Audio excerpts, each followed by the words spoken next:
Halo 1 was a landmark video game. It sparked the imaginations of a generation of action fans and casual gamers alike and paved the way for the growth of the FPS genre. Master Chief solidified himself as the mascot of Xbox, and every game in the genre was looking to Halo for the next big innovation of the series.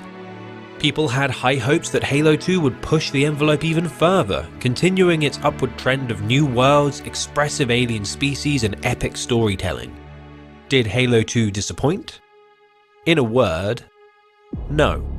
Halo 2 was the time when Bungie took the training wheels off the Halo franchise. Master Chief was back in a big way in a game packed with more enemies and larger numbers, with more weapons and vehicles to fight them with in bigger, more diverse settings. So let's break things down.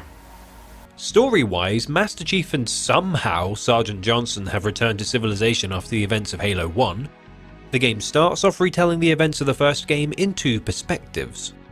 One of the Covenant fleet commander responsible for the Halo warfare pleading his case in a trial, whilst at the same time Master Chief and Johnson receive medals of gallantry for their involvement. Even a posthumous medal is gifted to Captain Keyes' daughter, Miranda Keyes. The Covenant story is based in High Charity, a gargantuan ship which acts as the homeworld for the Covenant, whilst the human forces conduct themselves among battleship gun batteries orbiting around their last bastion of hope, Earth. It's a really cool idea of showing both sides of the war and the repercussions of their actions and their respective cultures. Their homeworlds pitted in the game's story as to which one will survive and which will crumble into dust. The Covenant in question, who is shamed and later tortured, becomes much more important later on.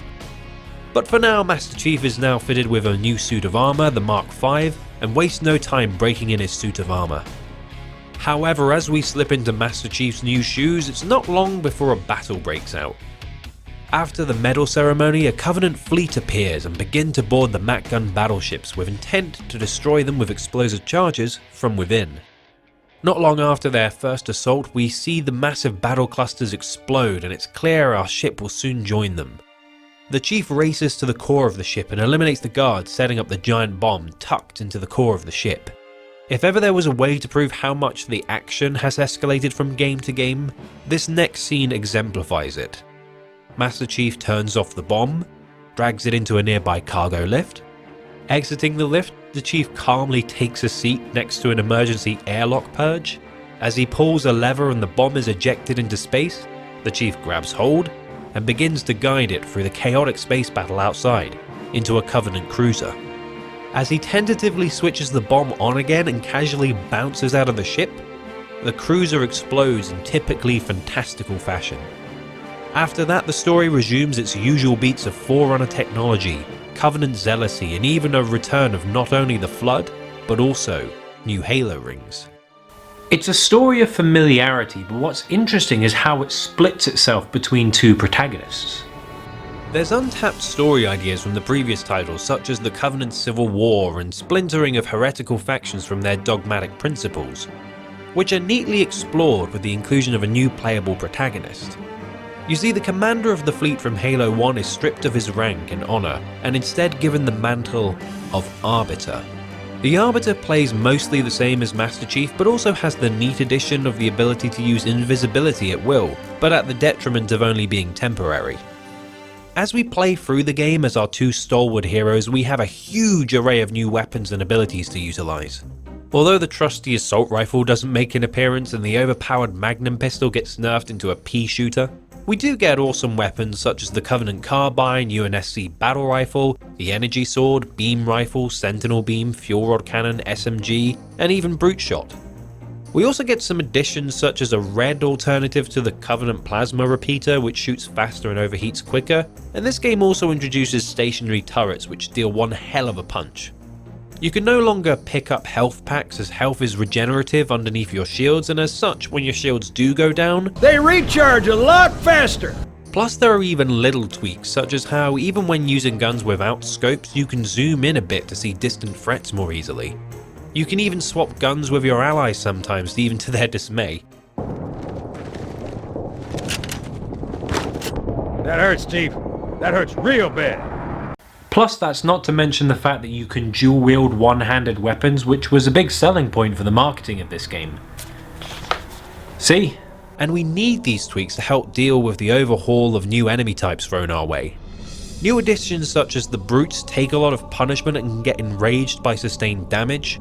Drones attack in swarms, and due to the fact that they can fly adds some verticality to the battles. Even the sentinels get a large tank-like unit armed with shields and missiles added to their ranks.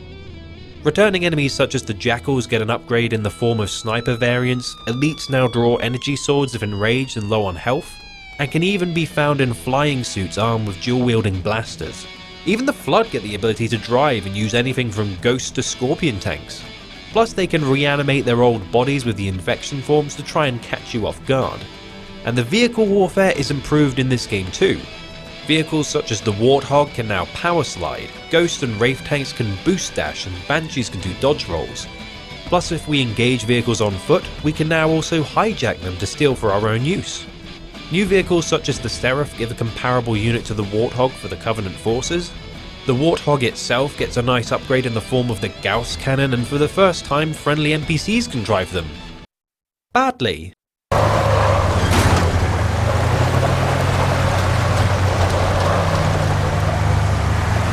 Plus vehicles even degrade and catch fire as they sustain damage, which is a nice little touch. Dropships from Halo 1 are replaced by the new Phantom, which not only does the same function as its previous counterpart, but also has several guns which can now be disabled by the player.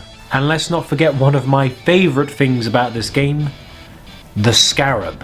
This monstrous mega tank which we spend the 3rd level trying to destroy. Now in my last video on Halo I went into detail with how the pacing works, and in Halo 2 it ramps it up to a massive degree. Just remember, in level 1 it's predominantly a retread of the Pillar of Autumn from Halo 1, but we get access to the SMGs, BR, shotgun, turrets and several other weapons. By level 3, we're fighting a Scarab with sniper rifles, rocket launchers, warthogs, ghosts and even a scorpion tank. By level 4 we join the ODSTs on an assault on the Halo ring, and weapons are literally falling out of the sky on account of the assault pelicans. Hunters are abound, snipers are everywhere, and the exotic ruins and Lakeview vistas are packed with explosions and bullet casings. It doesn't mess around. I mean, Halo 1 wasn't slow paced, but Halo 2 just goes all in on its promise to surpass the highs of its predecessor. The game even contains boss fights at various intervals of the campaign, which aren't really much more than punching bags and bullet sponges, but at least Bungie tried to add something new to the mix. And especially in the case of the Master Chief Collection remaster, this game's blend of all its parts really do make it an exceptional sequel. There's real emotion in the Arbiter's story as a character who really is the dark reflection of the Chief. The Covenant civil war makes us feel for our enemy, and even as we play levels infested with Flood-controlled UNSC weapons and tanks, it's an interesting reversal of an element of Halo which I used to think was one-dimensional and evil, now understood as a coalition of faith-led sheep amongst a flock of wolves, orchestrated by their leaders of the prophets of regret, mercy, and truth. The brutes murdering the elites and caging their conspirators twisted the knife, and with a new ally in the form of the Shipmaster, we feel new emotion regarding the Covenant's codes of honour, camaraderie, and courage. When the Arbiter, Johnson, and Miranda first meet, they clash in a struggle for the Halo Ring's index, ending the campaign with the Arbiter and Sergeant Johnson joining forces to combat the game's antagonist, Tartarus, the chieftain of the Brutes. With the Chief chasing his own target, the Prophet of Truth, garnering the loss of Cortana as High Charity is consumed by the Flood. Sergeant Johnson makes a lot of light-hearted jabs here and there to lighten the mood, but honestly, this game is very much darker than its previous entry, if in a somewhat subtler manner than most games attempt. By seeing the world through the Arbiter's eyes, we not only first-hand betray our own people's best interests by killing the heretic leader, but we also are betrayed by our allies. We're branded, cast out, and given the unenviable task seeking vengeance for our fallen brothers, and allying ourselves with our sworn enemies. Even the Flood are given a disgusting personage to fulfill their own desires and objectives as an uneasy alliance is made between a demon, a heretic, and a parasite. There's a great duality in this game in particular, which really makes it stand out as unique from the rest of the games in the series.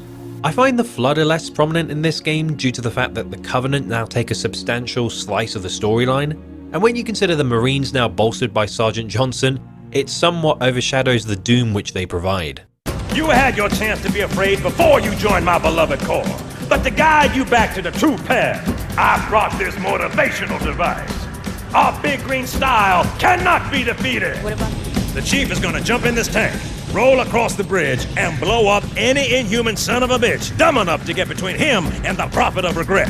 Pull yourself together, because you're going with it. When I joined the Corps, we didn't have any fancy schmancy tanks. We had sticks, 2 sticks and a rock for a whole platoon, and we had to share the rock. Buck up, boy. You're one very lucky Marine. Usually the good Lord works in mysterious ways, but not today.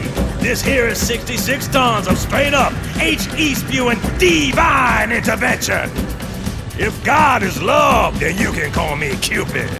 However, this is probably a good contender for the most emotional campaign in the series. We feel the hatred towards the brutes, the sadness at losing Cortana, the heroism of the Master Chief's exploits, the hopelessness of fighting for a home left in decay, and the shame of the Arbiter's fall from grace. I didn't really mention the music of these games in the last video, but this title is a great showcase of how the music in this game embellishes the themes and narrative.